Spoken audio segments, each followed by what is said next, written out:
बहुतेक सगळ्या विरोधी पक्षांच्या वतीने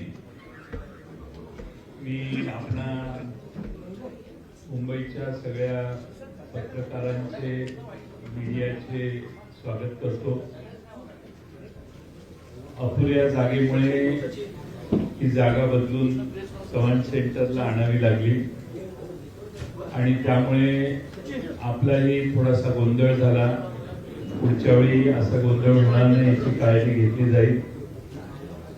आपल्याला जर कोणाला नाही बऱ्याच लोकांना त्रास झाला असेल तर याच्याबद्दल आम्ही दिलगिरी व्यक्त करतो।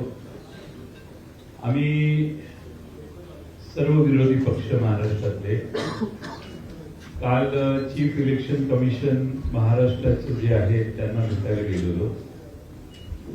त्यांना आम्ही एक निवेदन दिलं आणि निवेदनात त्यांना आम्ही महाराष्ट्रातल्या ज्या मतदार याद्या आहेत त्याच्यातल्या अनंत चुका दाखवल्या। अनंत चुका दाखवल्यानंतर त्या ठिकाणी सीओ यांनी आम्हाला असं आश्वासित केलं की केंद्रीय निवडणूक आयोगाला तुमचं हे सगळं म्हणणं आम्ही पाठवतो। या याद्या दुरुस्त करण्यासाठी आम्ही लवकरात लवकर सुरुवात करू।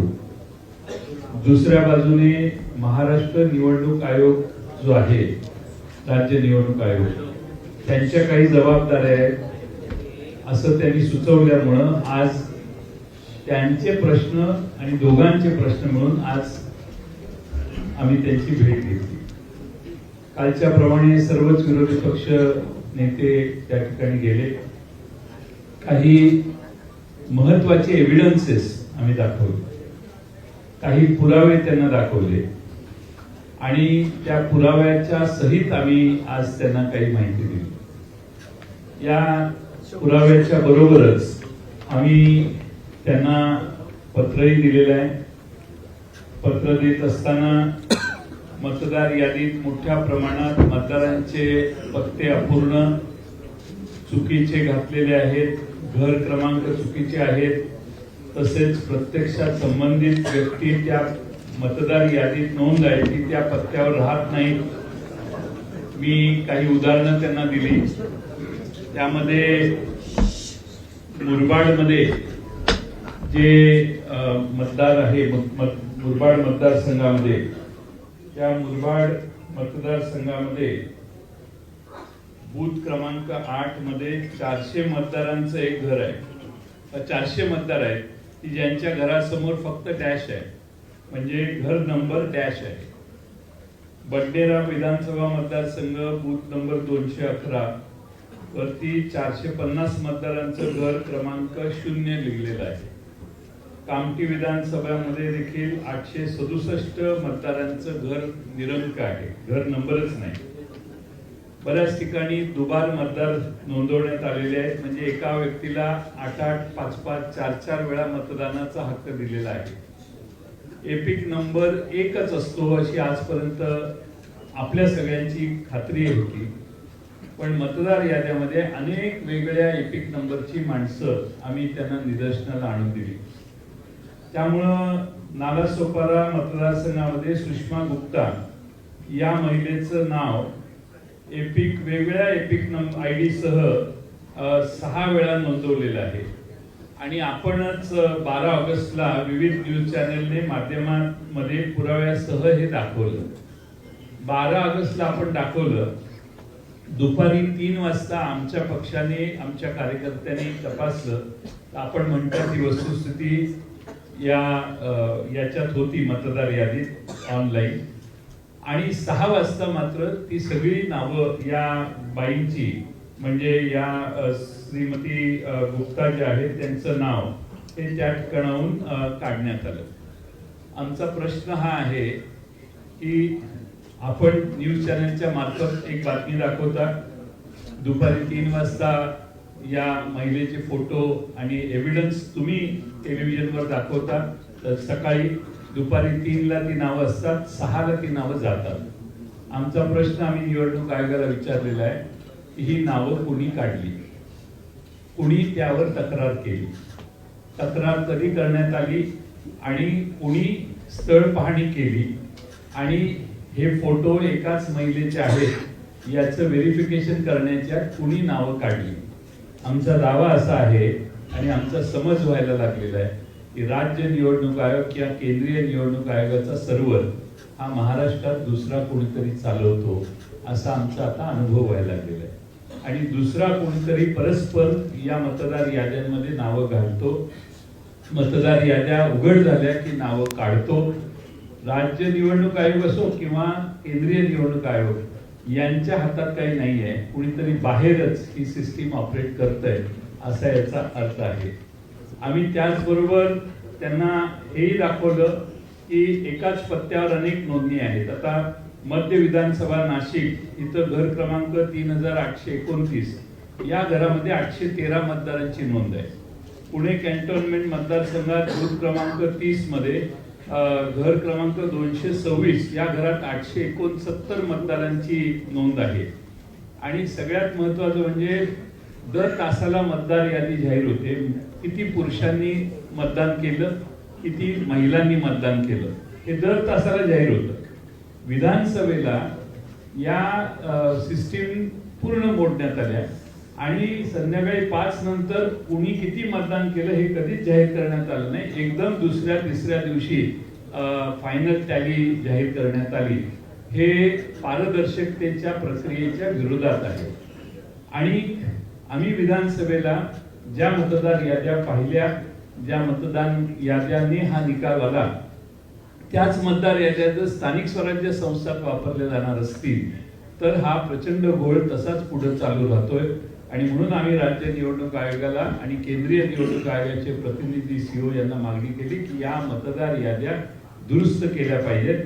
ताबडतोबीने त्या दुरुस्त करा. तुम्ही 3 दिवस 4 दिवस वाढवून मुदत हे चालणार नाही. किमान या मतदार याद्या पूर्ण तपासा. जे ज्या घरात राहत नाहीत त्यांची नावं त्यातून काढून टाका. बोगस मतदान काढून टाका. एक आमदार परवाच जाहीरपणाने सांगितलं त्यांनी की 20,000 मतदार मला बाहेरून आणावे लागले, ते मी आणले आणि मग माझा विजय झाला. हे विरोधी पक्ष सत्ताच असणारे आमदारच जाहीरपणाने सांगतायत. याची नोंद घ्या हे आम्ही त्यांना सांगितलं. मी आपल्या सर्वांचं स्वागत करतो आणि पुढं माननीय बाळासाहेब थोरात साहेब काँग्रेस पक्षाचे ज्येष्ठ नेते यांना विनंती करतो की त्यांनी या ठिकाणी त्यांचं मनोगत व्यक्त करावं. माननीय जयंतरावांनी आपल्याला सविस्तर पद्धतीने काही गोष्टी सांगितलेल्या आहेत. काल आम्ही केंद्रीय निवडणूक आयोगाचे सीओ त्यांना आम्ही भेटलो. आज राज्य निवडणूक आयोगाला भेटलो. विधानसभेच्या वेळेस ज्या मतदार याद्या होत्या त्याच्यामध्ये प्रचंड दोष होते. आम्ही त्याच कालखंडामध्ये योग्य वेळी योग्य व्यक्तीनं योग्य ठिकाणी हे सांगितलं होतं की याच्यामध्ये दोष आहेत. त्याचं काहीही उत्तर आम्हाला आलेलं नाही. निवडणूक झाली त्या दोषासहित असे काही दोष का जे माननीय जयंतरावांनी सांगितलं की 20,000 मतदार हे बाहेरून आणून मी मतदान करून घेतलं, हे आता आमदार सांगतायत असे दोष आहेत. काहींचे नाव वगळले गेले, काहींचे परत नावं ते दिसत आहेत, पत्ते चुकीचे आहेत, एका घराच्या नावावर अनेक आहेत. माझं एखादं कॉलेज आहे किंवा माझं कॉलेजचं हॉस्टेल आहे, त्या कॉलेजचे बाहेरून राज्यातून आलेले देशातून आलेले मुलं सुद्धा माझे मतदार, असं होणार असेल. निवडणूक आयोग ते मान्य करून घेणार असेल आणि ते बी शेवटच्या क्षणापर्यंत आणि ही तक्रार करून त्याची दखल नाही अशी अवस्था. या असे अनेक घोटाळे घेऊन ही मतदार यादी विधानसभेची होती. आता ती खरं जे विधानसभेची निवडणूक झाल्यानंतर 1 जुलैला तुम्ही आता या राज्य आयोगाला दिलेली, त्या अगोदर कोणतंही पुनर्विलोकन जे असतं ते 6-7 महिन्यामध्ये करण्यात आलेलं नाही. कोणत्या दुरुस्त्या करण्यात आलेल्या नाही. पुन्हा नवीन नावं नोंदण्याकरताची मोहीम करण्यात आली नाही. आणि त्यामुळे सगळ्या दोषासहित 1 जुलैला ती मतदार यादी ही राज्य आयोगाला दिलेली आहे.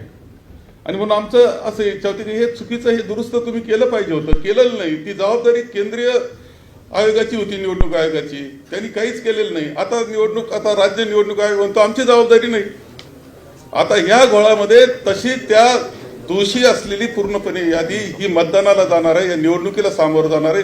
ही काही निकोप निवडणूक आहे असं मानण्याचं कारण नाही. यामुळं हे खरं आहे की माननीय राहुलजी गांधी यांनी हे विषय देश पातळीला घेतलेले आहेत. त्याच्यात महाराष्ट्राचा उल्लेख त्यांनी केलेला आहे आणि त्या मांडत असताना जो मुद्दा मान्य जयंतरावांनी मांडला की हे कुणीतरी दुसरे ज्यांचे पासवर्ड दुसरीकडे दिलेले आहेत ते हे सगळे हँडल करतायत ऑनलाईन पद्धतीनं, असं सुद्धा दिसतंय. हे पुराव्यासह माननीय राहुलजींनी दाखवलेलं होतं. ही वस्तुस्थिती, याच्यावर निवडणूक आयोग उत्तर सुद्धा द्यायला तयार नाही अशी अवस्था आहे.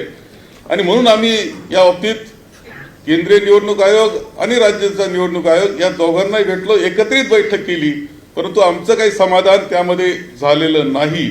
त्यांनी स्पष्टपणे काही उत्तर आम्हाला दिलेलं नाही. ही वस्तुस्थिती आहे आणि हे सगळं घेऊन आम्ही निवडणुकीला, स्थानिक स्वराज्य संस्थेच्या निवडणुकीला सामोरं जाणं हे अत्यंत चुकीचं आहे आणि हे माझ्या मते जनतेला सुद्धा मान्य नाही झालं पाहिजे.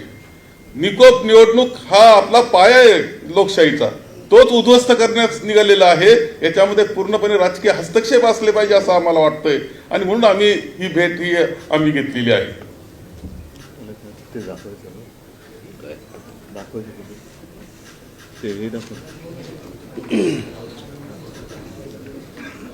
नमस्कार. काल आम्ही केंद्रीय निवडणूक आयोगाच्या प्रतिनिधींना भेटलो आणि आज आम्ही राज्य आणि केंद्रीय निवडणूक आयोगाच्या प्रतिनिधींना दोघांनाही भेटलो. आता जयंतराव म्हणाले किंवा बाळासाहेब म्हणाले, मला अत्यंत महत्त्वाची एक गोष्ट आपल्यासमोर आणि महाराष्ट्राच्या जनतेसमोर मला ठेवायची आहे की निवडणूक ही गोष्ट म्हटल्यानंतर राजकीय पक्ष आले आणि निवडणुकांना मतदान करणारा महाराष्ट्रातला मतदार आला. निवडणूक आयोग ही फक्त निवडणुका घेतात, कंडक्ट करतात, परंतु राजकीय पक्ष हे निवडणुका लढवतात. आणि राजकीय पक्षांना जर समजा निवडणूक आयोग ज्या याद्या, मतदार याद्या आहेत ह्या जर समजा दाखवतच नसेल तर मला असं वाटतं की पहिला घोळ इकडे आहे की आम्ही तुम्हाला याद्याच नाही दाखवणार. म्हणजे मी आता तुमच्याकडे 2024च्या निवडणुका व्हायच्या अगोदर आणि 2024च्या निवडणुका झाल्यानंतर अशा मी तुम्हाला 2 याद्या मी तुम्हाला फक्त आता दाखवणार आहे.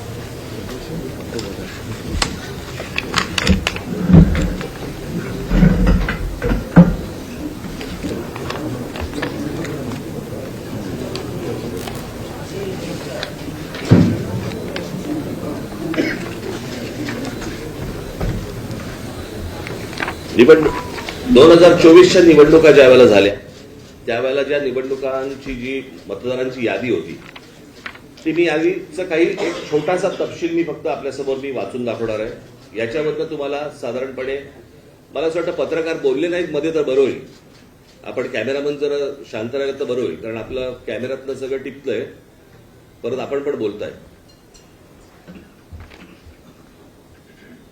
2024च्या अगोदरची जी यादी आहे त्याच्यामधली फक्त मी काही नावं आपल्याला फक्त आपल्यासमोर मी वाचून दाखवतो, म्हणजे साधारणपणे यादीमध्ये काय प्रकारचा घोळ आहे हा आपल्याला आणि महाराष्ट्राला लक्षात येईल. मतदारसंघ 160 कांदिवली पूर्व, नाव धनश्री कदम, वडिलांचे नाव दीपक कदम, वय वर्ष 23. आता वडिलांचे डिटेल्स. नाव दीपक रघुनाथ कदम, वडिलांचे नाव रघुनाथ कदम, वय 117. मतदारसंघ 161 चारकोप, नाव नंदिनी महेंद्र चव्हाण, वडिलांचे नाव महेंद्र चव्हाण, वय वर्ष 124, वय 124. आता वडिलांचे डिटेल्स. नाव महेंद्र कुमार श्रीनाथ चव्हाण, वडिलांचे नाव श्रीनाथ चव्हाण, वय 43. कोणी कोणाला काढले तेच कळत नाही.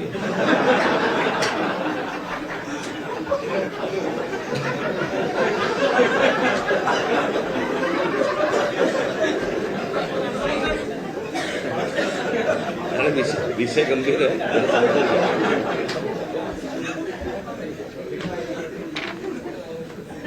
ह्या 2024च्या निवडणुकीच्या अगोदरचा घोळ 2024 नंतर त्यांनी त्यांच्या वेबसाईटवरती यादी जाहीर केली, ज्याच्यामध्ये फक्त नावं आहेत, फोटो नाही, पत्ता नाही, काही नाही. आणि मग काल आम्ही ज्यावेळेला केंद्रीय निवडणूक आयोगाशी बोलत होतो त्यावेळेला त्यांनी सांगितलं की नाही, हे राज्य निवडणूक आयोगाकडे येतं. आता राज्य निवडणूक आयोगाकडे आम्ही भेटल्यानंतर राज्य निवडणूक आयोग म्हणते हे केंद्रीय निवडणूक आयोगाकडे येतं. दोघेही प्रतिनिधी हे केंद्रीय निवडणूक आयोगाचेच प्रतिनिधी आहेत. आणि म्हणजे महाराष्ट्रातल्या राजकीय पक्षांना या संपूर्ण मतदार याद्या न दाखवण्याचं याच्यातनं काय मिळणार तुम्हाला? यातनं फक्त घोळ होणार आहे. आणि आता आम्ही फक्त त्यांच्यासमोर एवढंच सांगितलं की या मतदार याद्या जोपर्यंत सुधारणा होत नाही, तुमची सुधारणा होत नाही, तोपर्यंत निवडणुका तुम्ही घेऊ नका. आता साधारणपणे आपण जर समजा महानगरपालिकेच्या किंवा स्थानिक स्वराज्य संस्थांच्या निवडणुका जर समजा आपण पाहिल्या तर गेल्या 5 वर्षामध्ये निवडणुका झालेल्या नाहीयेत. मग जर 5 वर्ष जर समजा या निवडणुकांमध्ये गेलेली असली तर मग याद्या सुधारण्यासाठी अजून 6 महिने गेले तर काय फरक पडतो? आणि मला असं वाटतं की या याद्या सुधारल्याशिवाय त्यांनी निवडणुका घेऊ नये, हेच आज आम्ही त्यांना सर्वांनी सांगितलेलं आहे. म्हणजे त्यांनी आता काहीतरी काल आमची भेट झाल्यानंतर त्यांनी एक नोटिफिकेशन काढलं आणि त्याच्यामध्ये आम्हाला राजकीय पक्षांना 8 दिवस दिले. म्हणजे हे 6-6, 8-8 महिने काम करणार आणि राजकीय पक्षांनी 8 दिवसामध्ये ह्यांना सगळ्या छाननी करून द्यायची, कसं शक्य आहे? आणि म्हणून तो काल जो त्यांनी काय नोटिफिकेशन काढले ते एकतर रद्द करायला आम्ही त्यांना सांगितलेलं आहे. आणि आज आम्ही त्यांना सांगितलं की या निवडणुका तुम्ही घेऊ नका. उद्या ते काय याच्यावरती निर्णय करतायत हे आम्ही 1-2 दिवसात पाहू आणि त्याच्यानंतर मला असं वाटतं सर्व राजकीय पक्ष मिळून आम्ही एका निर्णयापर्यंत येऊ. तो निर्णय तुम्हाला अजून 2-3 दिवसांनी सांगू. ठीक आहे, धन्यवाद.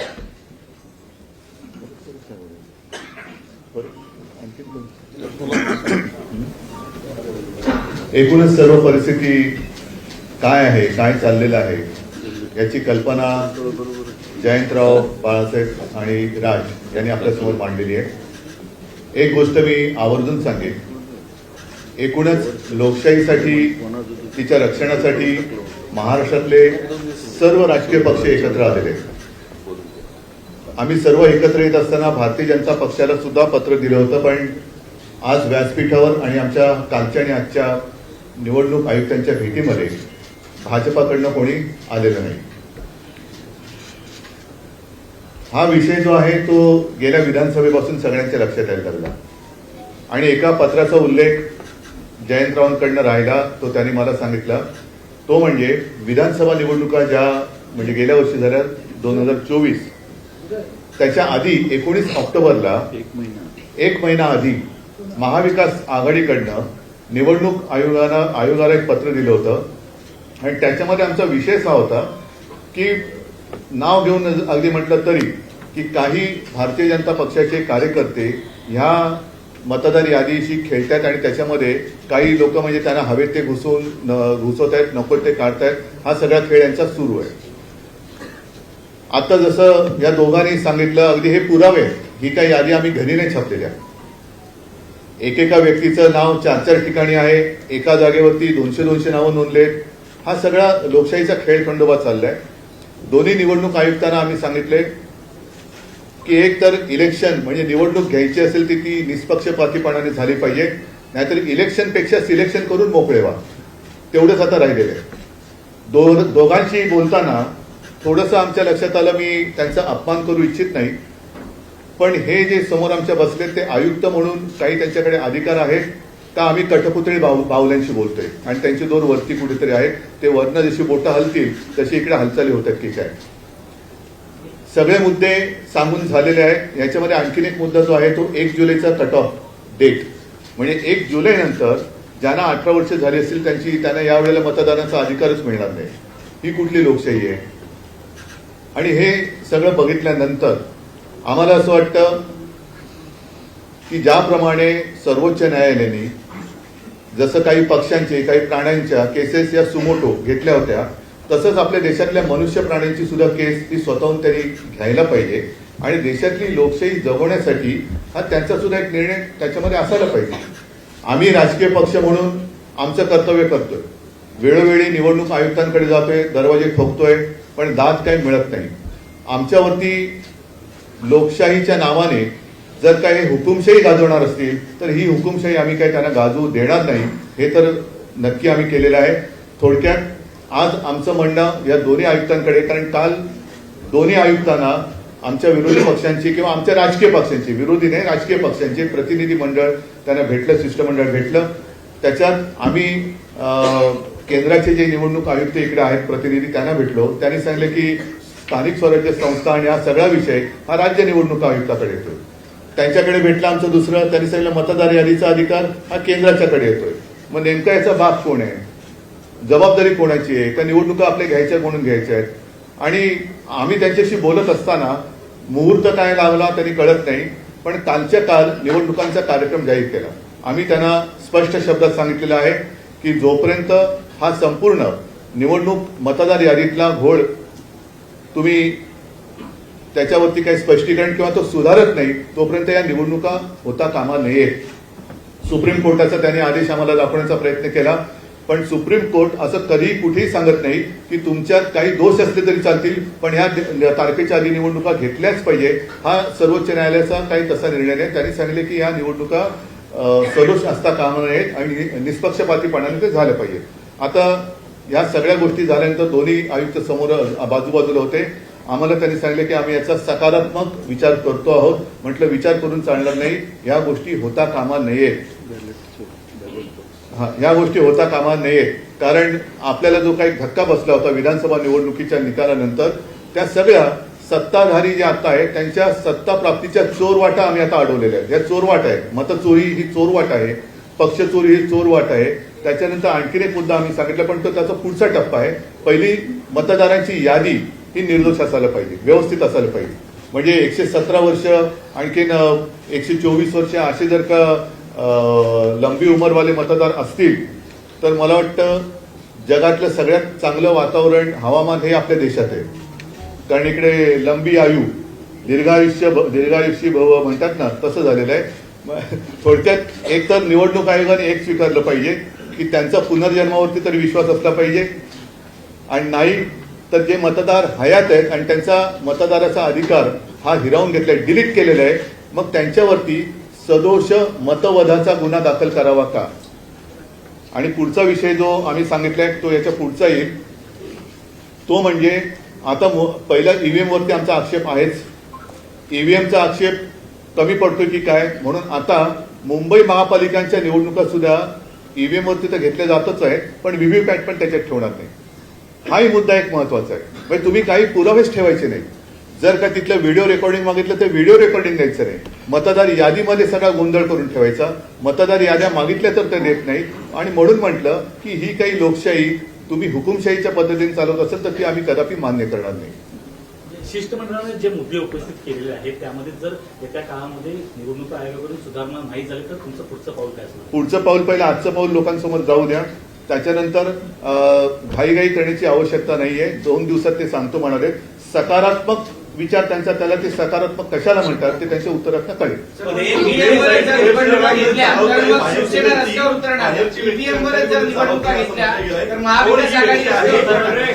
ही व्यक्ती कोण आहे आणि कोण काय आरोप केलाय, कोण ही व्यक्ती आहे आणि कोणाशी संबंध. त्याच्यासाठी आम्ही महाविकास आघाडीकडनं अतिशय स्वच्छ आणि स्पष्ट शब्दात विधानसभा निवडणुकीच्या 1 महिना आधी पत्र दिले, याचा मी आता उल्लेख केला. ते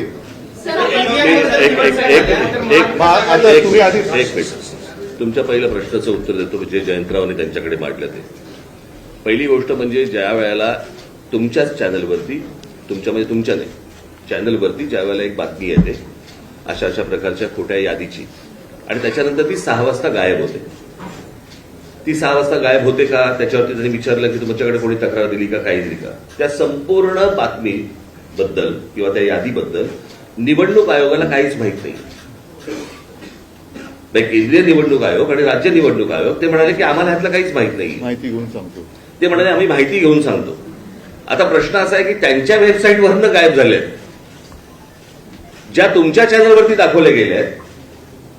मग जर समजा त्या चॅनलवरती दाखवल्यानंतर जर त्या याद्या गायब होत असतील आणि निवडणूक आयोगाला जर समजा ती गोष्ट माहिती नसेल तर मग हे कोण करतंय, हे कोण काढतंय आणि कोण घालतंय, हा तो प्रश्न आहे. आणि ही गोष्ट त्यांना विचारली गेली. त्याच्यावरती ते बोलले की आम्ही चौकशी करून सांगतो. पत्र दिलं महाविकास आघाडीने विधानसभा निवडणुकीच्या 1 महिना आधी, त्या पत्राला कुठलाही प्रतिसाद आयोगाकडून मिळाला नाही असं तुमचं म्हणणं आहे.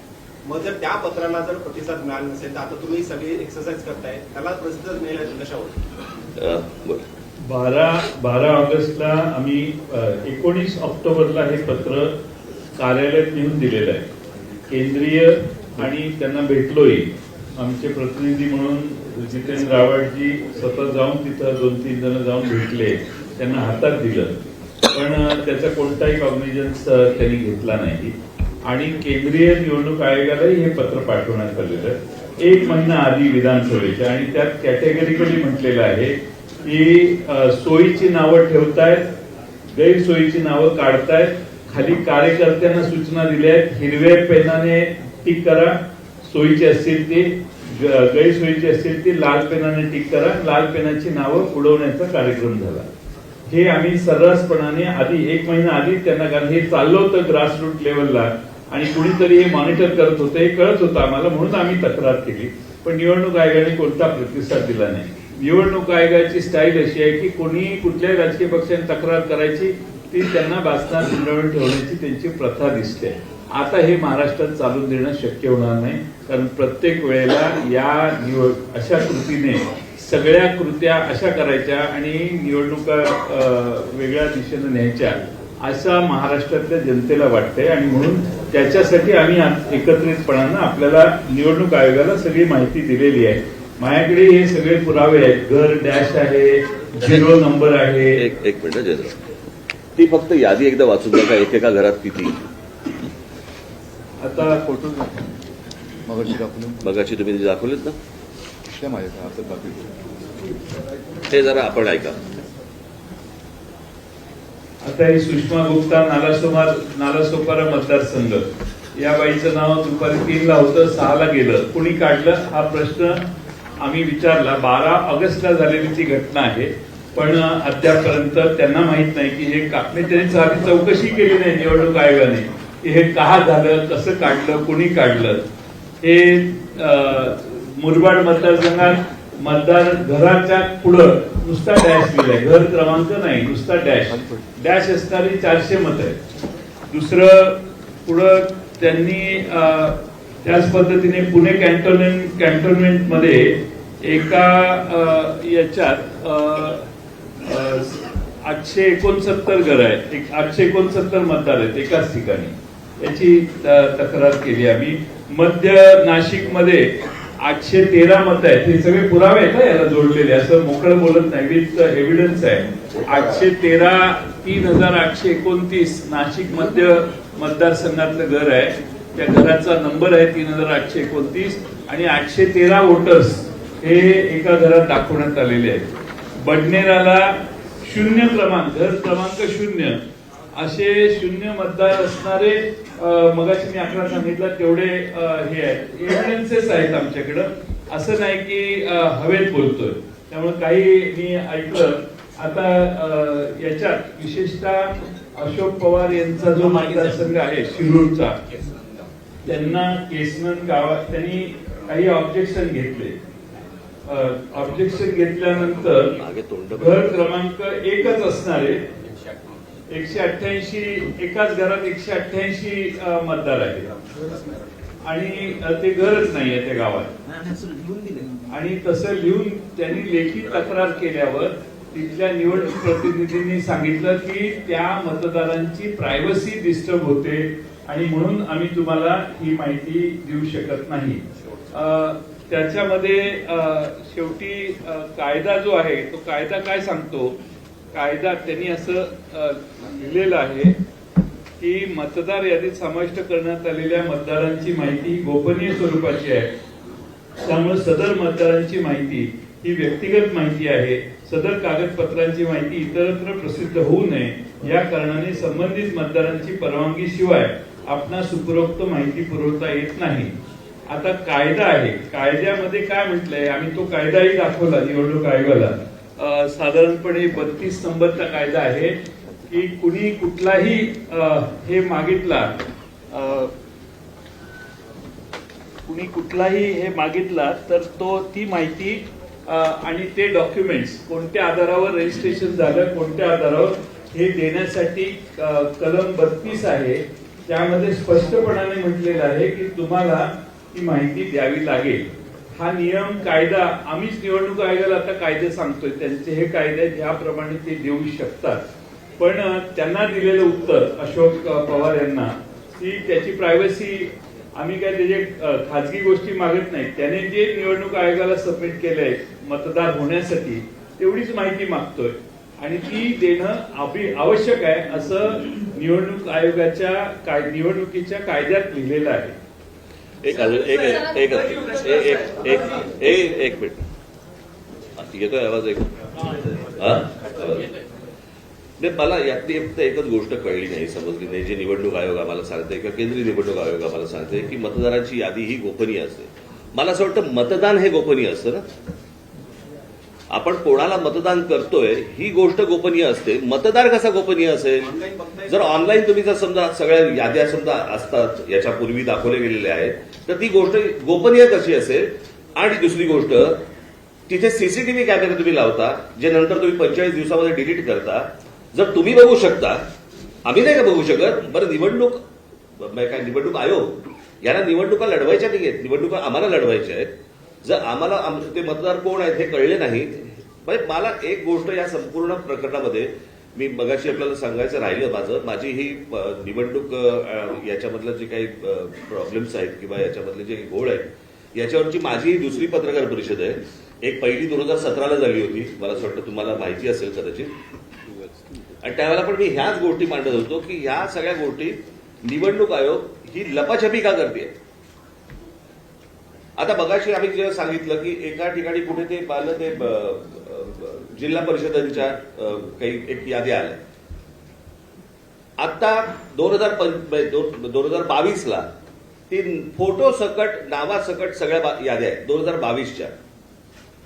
आणि आत्ताच्या ज्या याद्या आल्या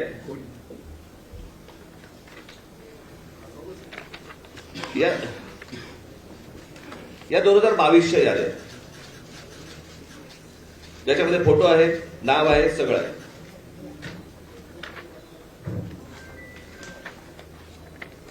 या आता जिल्हा परिषदेच्या 2025च्या याद्या आल्या, त्याच्यामध्ये फोटो काढून टाकले. हे सगळं निवडणूक आयोग स्वतः करतोय. हे का करतंय?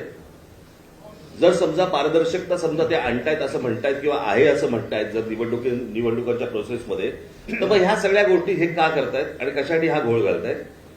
काय बोल ना. देवांग दवे या व्यक्तीचा एक उल्लेख या वरच्या चर्चेमध्ये करण्यात आला. हा जो सगळा घोळ आहे, याच्यावरचा जो अभ्यास आहे, त्याच्या मागे ह्या देवांग दवेचा काही हात आहे का?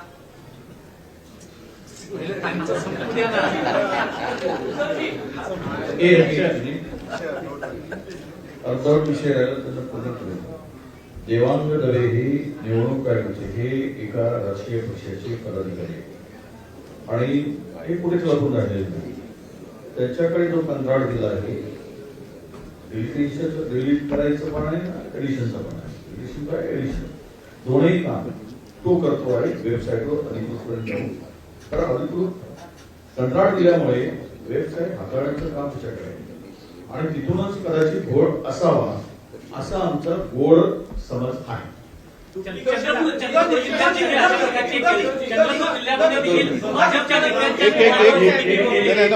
चंद्रपूरमध्ये राजुरा मतदारसंघात अजूनही गुन्हा दाखल झालेला नाही. तिथे भारतीय जनता पक्षाचं नाव घेऊन सांगतो, त्यांच्या मोबाईलवर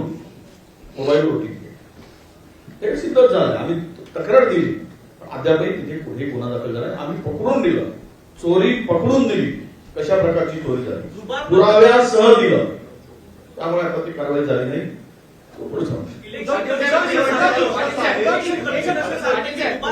जो विषय आहे त्याच्यामध्ये जर समजा 80,000 उदाहरणार्थ पनवेलमध्ये बाळाराम पाटलांना त्यांनी उत्तर असं दिलेलं आहे ऑफिशियली आणि सगळ्यांनाच उत्तर दिलेलं आहे, ज्यांनी बातम्या केल्या त्यांनाही दिलं की जर 80,000 तुम्हाला वाटतं दुबार मतदार असतील तर तुम्ही 80,000 अर्ज केले पाहिजेत प्रत्येक मतदाराच्या नावाचा. याबद्दल काही बोलणं झालं का? नंबर 1. आणि नंबर 1 मिनिट दुसरा प्रश्न असा आहे की आता आपण सीसीटीव्ही बद्दल बोलला. तो सीसीटीव्ही हा एक वादग्रस्त मुद्दा आहे असं जर धरलं तर तिथे एक 17A फॉर्म आहे जी इलेक्ट्रॉनिक रोल असतो जो मतदान अधिकारी टिकमार्क करतात. तो अधिकाऱ्यांनी टिकमार्क केलेला रोल इलेक्शन कमिशन देत नाहीये, याबद्दल तुमचं काही बोलणं झालं का? मला मला मला एकच या सगळ्या गोष्टींवरती मला फक्त बोलायचं आहे. आता तुम्ही जे काही सगळे कायद्याचे या देशात ह्या पहिल्या निवडणुका नाही आहेत. याच्या अगोदर अनेक निवडणुका झाल्या, बरोबर आहे, साधारणपणे 2014च्या अगोदर, 2000 काय त्याच्या अगोदर, या इतके वर्ष ज्या निवडणुका चालू आहेत कधी असले विषय कधी आले नाहीत जे हल्लीच काय यायला लागले. मला असं वाटतं हा एक सगळ्यात महत्वाचा प्रश्न आहे की आता हे फॉर्म भरून मग तिकडे आता किती ते पैसे द्यायचे तर 2 रुपये पर शीट, प्रत्येक पानाला 2 रुपये द्यायचे आणि मग आम्ही पानं घ्यायची. पण त्याच्यात पण कमाई. टेक्निकल ग्राउंड्सवर इलेक्शन कमिशन स्टँड करतं त्याबद्दलचं म्हणणं विचारलं. 17A मागणारे अनेक उमेदवार आहेत. अनेक उमेदवारांनी 17A मागून देखील निवडणूक आयोग ते देत नाही. आता एक उदाहरण सांगतो की कोरेगाव विधानसभा मतदारसंघात शशिकांत शिंदे साहेबांनी विधानसभेच्या आधी अपील केलं. कलेक्टरने निर्णय दिला की ही 1,500 मतं आपण यादीत घ्या. तरी खालच्या अधिकाऱ्याने ते अपील मान्य झाल्यावर देखील त्यांची मतदार यादीत नावं समाविष्ट झाली नाही. मी मगाशी जे सांगितलं की प्रायव्हसी डिस्टर्ब होते वगैरे त्यांनी उत्तर दिलं लेखी अशोक पवारांना. तर 32 नाही 33 रजिस्ट्रेशन ऑफ इलेक्ट्रॉनिक रूल्स 1960 33 नंबरचा आहे. Inspection of electronic rolls and connected papers. Every person shall have the right to inspect the election papers referred to in rule 32 and to get attested copies thereof on payment of such fee as may be fixed by the chief electoral officer. हा कायदा rule मध्ये आहे हे, तरी देखील त्यांना उत्तर दिलं की आम्ही देऊ शकत नाही. आणि सगळ्यात महत्वाचं असं आहे की ह्या सगळ्या गोष्टी जिब्रिश नावं तर आणखीन तो वेगळाच विषय आहे.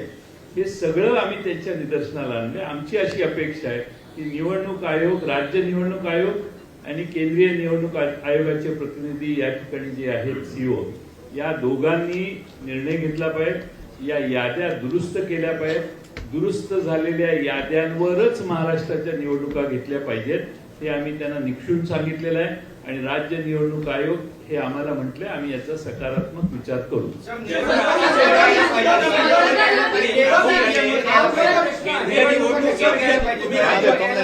तुम्ही राज्य निवडणूक आयोगाला घेतल्या तर मग भूमिका काय असणार बघून आधी पहिल्या याद्यात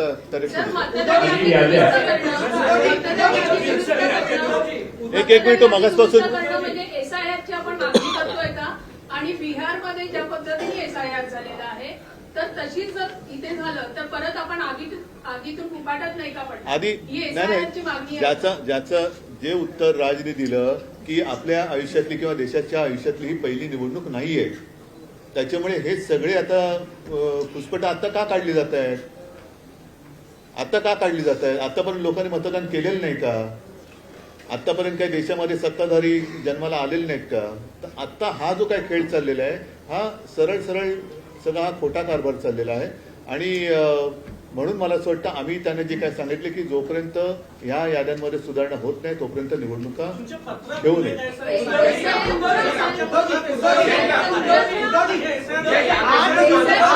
नोटिफिकेशन दखल दिली जात नाही. निवडणूक आयोग दखल घेत असं आहे की आम्ही निवडणूक आयोगाला आवाहन केलेलं आहे आणि मागणी केलेली आहे की बल्कमध्ये चुका आहेत त्या तुम्ही दुरुस्त केल्या पाहिजे. आता एखाद्या मतदारातील 8,000 चुका असतील तर त्या 8,000 चुका आम्ही सबमिट करायच्या इंडिव्हिज्युअली प्रत्येक ठिकाणी. याला मग किमान 1 महिन्याचा वेळ तर दिला पाहिजे. वेळ नसल्यामुळे तुम्ही 7 दिवसात आणि 8 दिवसात करा म्हटल्यावर कोणत्या, एक तर तुमच्या याद्या डिजिटल नाहीये. तुम्ही या याद्या डिजिटल का नाही करत? डिजिटल याद्या केल्या की सगळ्यांनाच सोयीचं होईल आणि तुम्हालाही सोयीचं होईल काम करायला. या याद्या डिजिटल न करण्यामागे एक षडयंत्र असं आहे की या याद्या प्रिंट करणं, टाईप करणं, त्यात पुन्हा त्याची कॉपी काढणं, त्याचं मग कंपॅरिझन करणं, मग त्याच्यात दुबार मतं काढणं, या चुका काढणं हे शक्य नव्हतं. आम्ही मॅन्युअली हे सगळं काम केलेलं आहे. महाराष्ट्रातल्या 288 मतदारसंघात गेल्या 2-2.5-3 महिने काम करून आम्ही बऱ्याच गोष्टी काढलेल्या आहेत. हे छोटे काही उदाहरण आहेत. आणखी उदाहरणं आम्ही देऊ शकतो. आम्ही वाट बघतोय निवडणूक आयोग काय करणार आहे.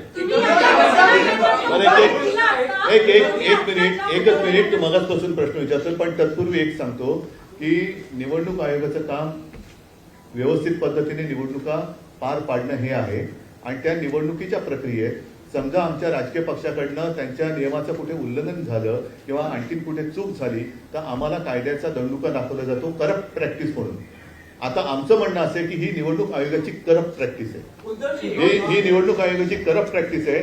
ज्याप्रमाणे स्वतः शिवसेना प्रमुखांना ती शिक्षा भोगावी लागली होती, त्यांचं 6 वर्ष मतदानाचा अधिकार हिरावून घेतला गेला होता. आता निवडणूक आयोगाला आणि निवडणूक आयुक्तांना काय शिक्षा करायची जर त्यांनी सुधारणा केली नाही तर, कारण ही निवडणूक प्रक्रियेतली निवडणूक आयोगाची करप्ट प्रॅक्टिस आहे. हा भ्रष्टाचार आहे त्यांचा.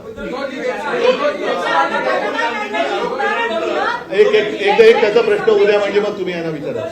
मतदार याद्यांमधला जो घोळ आहे राष्ट्रीय स्तरावर त्याचा फायदा एनडीएला होतो आहे आणि राज्य स्तरावर त्याचा फायदा या निवडणुकीत आपलाही आरोप आहे आणि संशय उपस्थित झाले की महायुतीला झालाय. तर असं हे लक्षात घेता किंवा हे आरोप लक्षात घेता निवडणूक आयोग मग केंद्रीय असेल किंवा राज्यातला भाजपसाठी हस्तक म्हणून किंवा भाजपच्या दबावाखाली काम करतोय असा तुमचा आरोप आहे का? त्याच्याबद्दल आम्ही स्पष्ट पत्र दिलेलं आहे, ज्याचा वारंवार आता उल्लेख झालाय की गेल्या विधानसभा निवडणुकीच्या आधी 1 महिना अगोदर एक व्यवस्थित स्पष्ट शब्दामध्ये पत्र दिले. त्याच्यात भारतीय जनता पक्षाचं नाव लिहून आम्ही ते पत्र दिलेलं आहे. आणि नसेल तर भारतीय जनता पक्षाने आज आमच्या शिष्टमंडळात यायला पाहिजे. आज किंवा काल येऊ शकले नसतील तर त्यांनी सांगावं उद्या येतो, आम्ही सगळे मिळून जायला तयार आहोत. आता हा प्रश्न जो आहे हा चेंडू भाजपच्या कोर्टात आहे. त्यांचा जर का त्यांची जर का ह्याच्यात ढवळाढवळ नसेल तर त्यांनी आमच्या शिष्टमंडळात सामील व्हावं आणि आम्ही जी मागणी करतो ती त्यांनी करावी.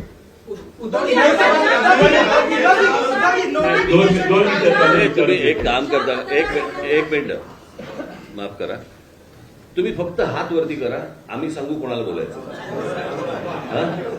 कलकलाट करण्यापेक्षा ना तुम्ही फक्त हात वरती करा, आम्ही फक्त सांगतो की बाबा तू बोल तू बोल तू बोल एवढं सांगतो. आता बोल. तुम्ही ज्या मतदार याद्यांचं आता उदाहरण दिलं की ह्याच्यात ऑब्जेक्शन आहेत, अशा किती कॉन्स्टिट्युएन्सीचे सबमिट आम्ही आता काही प्रमुख कॉन्स्टिट्युएन्सीची उदाहरणं दिलेली आहेत. महाराष्ट्रातल्या प्रत्येक मतदारसंघात हे काम चालू आहे. स्थानिक दृष्ट्या त्याचे ऑब्जेक्शन सबमिट होतील, परंतु बल्कमध्ये हे झालेलं आहे, फ्रॉड आहे हा असं आम्हाला वाटायला लागले. तर ते निवडणूक आयोगानेही पुढाकार घ्यावा ना. आम्ही 2 हे असतात, एक म्हणजे फोटो आयडेंटिटी सेम आहे असे बघून ते नावं बाजूला काढता येतात, त्याचं एक वेगळं सॉफ्टवेअर आहे. नावं एकत्रित करून सगळी नावं कम्पेअर करून ती डुप्लिकेट झाली असतील तर ती नावं बाजूला काढायला सॉफ्टवेअर आहे. ही सॉफ्टवेअर 2019च्या निवडणुकीच्या आधी वापरलं जायचं, पण दुर्दैवाने 2022-23 नंतर हे वापरलंच नाही. तर आम्ही त्यांना कालच विनंती केली की हे सॉफ्टवेअर वापरा आणि हे डुप्लिकेशन जे आहे ते काढून टाका. त्यांनी केलं पाहिजे. एकच मी सांगतो, आमच्या लोकांनी त्या ठिकाणी जे ऑफिसर आहेत अधिकारी आहेत त्यांच्याकडे हरकती घेतलेल्या आहेत, पण ते सरळ सांगतात की आमच्या राज्य निवडणूक आयोगाला आम्हाला हा अधिकार किंवा आम्ही हरकती घेण्यामध्ये कुठल्याही प्रकारचा आम्ही काही हस्तक्षेप करू शकत नाही. हा फार मोठा गंभीर त्या ठिकाणी प्रश्न निर्माण झालेला आहे. जर बोगस नावं दाखवली तर त्या बोगस नावाच्या संदर्भात हरकत घेतल्यानंतर त्याची चौकशी करायला पाहिजे. ते सरळ हातवरती करताय प्रांत किंवा तिथल्या निवडणूक अधिकारी. आता आम्ही प्रत्येक पक्षाने त्या कार्यकर्त्यांना आपापल्या ठिकाणचे सर्वेक्षण करून जी बोगस नावं आहेत ती काढून तुम्ही म्हणाला का आणि आम्ही राज्यावर गोळा करणार आणि निवडणूक आयोगाला देणार, त्याला आम्हाला वेळ पाहिजे. एक असं आहे, 2 मिनिटं. एकच असं आहे की त्यांच्याकडे वेगळे टूल आहेत, डाटा मॅचिंग सिस्टीम, AI आधारित टूल्स आहेत, डिजिटल ऍप्स आहेत, असे आहेत, ते वापरावे. आणि सगळ्यात महत्वाचं मला आपल्या मार्फत आवाहन करायचंय, आम्हाला निवडणूक आयोगाकडून उत्तरं पाहिजेत. भारतीय जनता पक्षाच्या विरोधी ही आमची हे नाही आहे, त्यामुळे त्यांच्या प्रवक्त्यांनी आम्हाला उत्तर देणं अभिप्रेत नाही आहे. आम्हाला निवडणूक आयोगाने उत्तर द्यावं. आम्ही निवडणूक आयोगाकडे गेलो नाही तर तासाभरात तुम्ही जाल दुसरीकडे आणि याला उत्तरं मागाल. आम्हाला आम्ही त्यांना बोलवलेलं होतं आणि त्यांनाही त्रास कदाचित होत असेल तर नाही. निवडणूक आयोगाने नाही, मला- त्यांचं स्पष्ट म्हणणं आहे की मला स्थानिक एकच स्वराज्य मिनिट निवडणुकांसाठी एकच मिनिट थांब. मला असं वाटतं मी थोडंसं काय हे प्रश्न संपणार नाही. यातला एकच सगळ्यात महत्वाचा भाग असा आहे की निवडणूक यादीमध्ये घोळ आहे. निवडणुकीच्या यादीतले घोळ दोन्ही राज्य आणि केंद्रीय निवडणूक आयोगातल्या प्रतिनिधींना आम्ही त्यांच्यासमोर ठेवलेले आहेत. ते सुधारले पाहिजेत आणि ते सुधारून विरोधी पक्षाचं समाधान झालं पाहिजे, सत्ताधारी पक्षाचं समाधान झालं पाहिजे, कोणाचंही. परंतु जे निवडणुका लढवतात मला असं वाटतं त्या राजकीय पक्षाचं समाधान झाल्याशिवाय त्यांनी निवडणुका घेऊ नयेत. आणि ही अत्यंत आमची रास्त मागणी आहे, याच्यात काहीच गैर नाहीये. मला असं वाटतं निवडणूक आयोगाने या गोष्टींचा विचार करावा. त्याच्यामध्ये इतर वेगवेगळे कायदे आणूच नाहीत. सोपी गोष्ट आहे ना ही. ह्याच्यामध्ये काही कॉम्प्लिकेटेड असण्याचं काही कारणच नाहीये. आम्ही काही क्लिष्ट काही विषय बोलतच नाही आहोत की बाबा आम्ही मतदार याद्या दाखवलेल्या आहेत, मतदार याद्यांमध्ये बाबा घोळ आहे. थांबा ना, मी पण आलोय पहिला. मतदार याद्यांमध्ये घोळ आहेत आणि मतदार याद्यांमधले घोळ त्यांच्या समोर ठेवल्यानंतर मला असं वाटतं की ते आणि राजकीय पक्ष यांनी मिळून या याद्या सुधारल्या पाहिजेत आणि याद्या सुधारूनच निवडणुकांना सामोरं गेलं पाहिजे. कारण जी लोक मतदान करतायत, म्हणजे जर समजा तुम्ही एक गोष्ट बघितली असेल, यातला एकच फक्त महत्वाचा भाग सांगतो की गेल्या 2024ची जी विधानसभा इलेक्शन झाली, या विधानसभा निवडणुकीनंतर 232 जागा या ह्यांच्या महायुतीच्या निवडून आल्या. 232. पण या 232 जागा निवडून आल्यानंतर देखील मला असं वाटतं तुम्ही सगळेजण त्याला विटनेस आहात, संपूर्ण महाराष्ट्रात सन्नाटा होता. ज्या प्रकारचा जल्लोष महाराष्ट्रामध्ये व्हायला पाहिजे होता त्या प्रकारचा जल्लोष महाराष्ट्रामध्ये नव्हता. हे कसलं द्योतक आहे? सर्वांना धक्का बसला, म्हणजे निवडून आलेल्यांना पण धक्का बसावा. पडलेल्यांना बसतोच, पण निवडून आलेल्यांना पण धक्का बसावा ही कोणती निवडणूक आहे? तर मला असं वाटतं की ह्या अतिशय सोपा विषय आहे. या सोप्या विषयामध्ये याद्या नीट कराव्यात आणि निवडणुकीला सामोरं जावं, एवढंच फक्त आमचं म्हणणं आहे. कारण हे काही प्रश्न थांबणार नाही. एक राजकीय प्रश्न असा आहे की पहिल्यांदाच निवडणूक आयोगाच्या निमित्तानं तुम्ही महाविकास आघाडी बरोबर दिसता आहात. तर मला असं वाटतं मी 2017ला पण दिसलो होतो. सर्वांनाच बोलवलं. प्रश्न असा आहे मी तुम्हाला एकच गोष्ट सांगतो. एक ते असेल किंवा नसेल तो विषय नाहीये. प्रश्न असा आहे की या सगळ्या याच्यामध्ये एक गोष्ट लक्षात घ्या. आता निवडणूक होणार कशी होणार हे महत्वाचं आहे. कोणाबरोबर होणार हा आत्ताचा विषयच नाही. आणि ही तुमच्या जर लक्षात असेल कदाचित त्यावेळेस पत्रकार परिषदेला जर समजा तुम्ही असाल तर 2017ला पण मी हेच बोलत होतो. तेव्हा पण होती तेव्हा पण होती. खरं तर याच्यामध्ये त्यावेळेला अजित पवार पण होते. त्यावेळेला त्यांनी यायला पाहिजे होतं आज. आणि त्यावेळेला ते तावाने बोलत पण होते, ते सांगत पण होते त्या सगळ्या गोष्टी. असो, धन्यवाद.